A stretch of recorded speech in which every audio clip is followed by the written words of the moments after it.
Hi everyone, welcome to Homerino Collectibles, where today we're going to take a look at the Marvel Legends Lizard Build-A-Figure Wave Prowler. And if you want to get this figure for yourself, you can go ahead and pick it up at Big Bad Toy Store. There'll be a link in the description below. Now, one of the reasons that I'm really excited for this figure is I'm actually going to be using it as a custom to make a Spawn figure.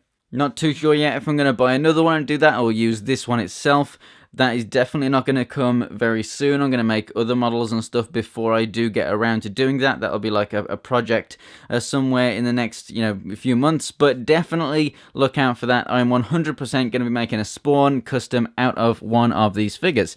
Now, moving around to the side, you can definitely see where I'm seeing that sort of Spawn inspiration with the hands and the gauntlets, the cape there, and just that very Spawn-like mask. It's just perfect use for it. So this is definitely something that I would recommend if you're going to try and make a figure like that yourself. On the back of the box here it says, plagued by memories of his youth and desperate to prove his worth, Prowler turns to a life of crime. And then down here we have everything else in the wave. So without any further ado, let's go ahead and get this thing open up and take a closer look. And here's Prowler out of the packaging, and it's a very simple figure in all honesty. There's no other accessories that come with this figure apart from the Build-A-Figure piece. Unless you want to count the cape and then some of the attachments on the figure as accessories. The cape is removable, so it does actually have a peg that goes into the back of the figure, so it can be, stay in the same position. And you don't even need to remove the head to take it off. You can just pull it straight off the top there, as you can see. And the cape is just a simple purple plastic. I can't really see any notable shading or anything. Because of all the creases and everything in the design, it does look to be shady when it's in the light, but I don't think it is at all. Now, we do have different shades of purple. The belt, the gauntlet pieces, which are just free floating on those wrists. You can take them off if you just pull the hands off and then take those off if you want to use them for a different character.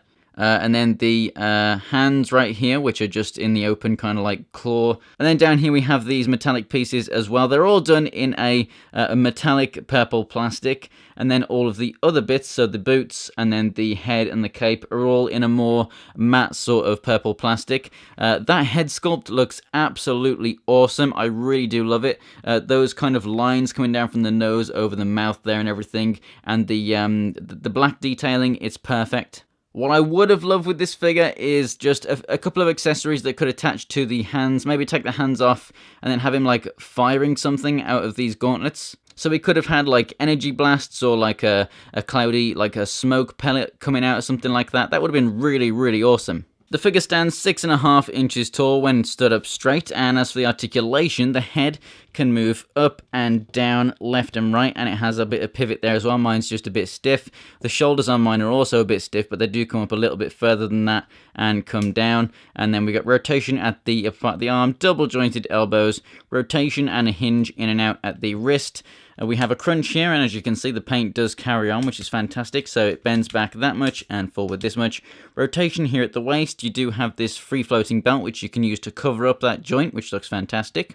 Moves out this far at the hips, then forward and back. Rotation at the upper part of the thigh. Double-jointed knees. You have a boot rotation, and then the feet have a really awesome ankle pivot, and they move up and down too. Overall, I think this figure is a simple but effective one. It is basically a perfect figure for what it's meant to be. It could come with, one or two extra accessories, which would have been fantastic, but there's so many other awesome figures in the wave that obviously they just didn't have the budget to go ahead and do that.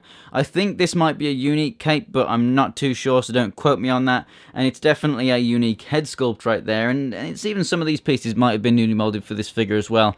That will obviously be, reused in the future as well. There is also another, I think, is it Night Prowler or Night Keeper or something, a character that looks basically exactly the same as this guy but in a different color scheme. We're probably going to see that figure repainted somewhere down in the line because, well, they may as well, because obviously they've got this mold.